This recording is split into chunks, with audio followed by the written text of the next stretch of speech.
जोंनि उदालगुरि जिल्लानि सिङाव थानाय नैबे टंला बे टंलायावहाय सुजित नार्जारी बिथांनि मुङै बेवहाय लुनाय न'ब्लाङाव एबा सुजित नार्जारी अडिट'रियाम हलाव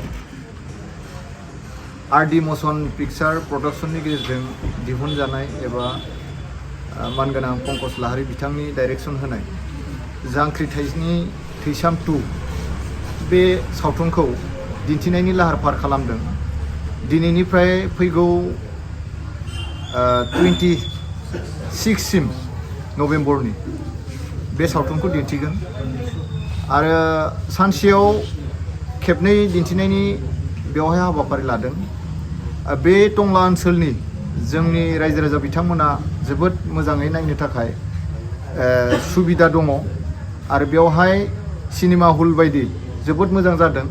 दिनै नायनानै जोबोद गोजोननाय मोन्दों आरो जों नैबे भेरगाव जिल्ला बिसा हिसाबै आङो गिबियावनो बरायग्रोदों, गोजोननायखौबो बावहरग्रोबाय आरो आं सासे मिरु बिसानि सासे नेहाथारि हिसाबैबो आङो पंकज लाहारी बिथांखौ आङो साबायखर बावदों, दिहुनगिरि बिथांमोनखौ साबायखर बावदों।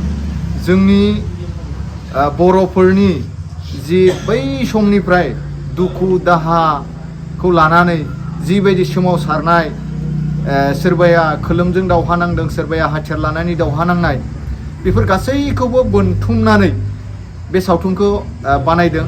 जोबोद खरसा खालामदों बे सावथुनखौ दिहुननायाव आरो लोगोसे गोबां खस्थ'नि गेजेरजों बे सावथुनखौ बानायदों आरो जोंनि मिथिनायाव बे सावथुना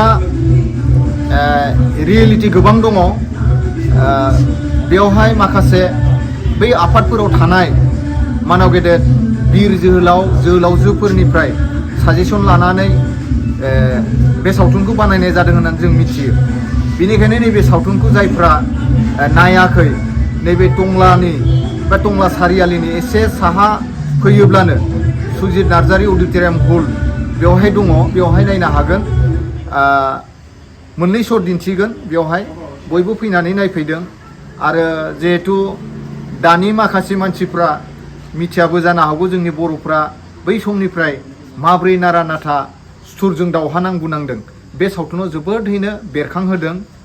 गोसोखौ बोरैबा नांखाङो, खारन जों उन्दैनिफ्रायनो बै थासारिखौ जों मोनबोदोंमोन आरो दिनै जांख्रिथायनि थैसाम 2 बे सावथुनखौ नायनानै ओरैबायदि नांदों, माने गोरबोआव माने गाबखांनायबो फैदों आरो बै समखौ जों गोसोखांदों आरो बेनिखायनो फैदो नायलायदो। जोबोद सुबिदा खालामना होनाय जादों, बयबो फैलायदो। गोजोन्थों।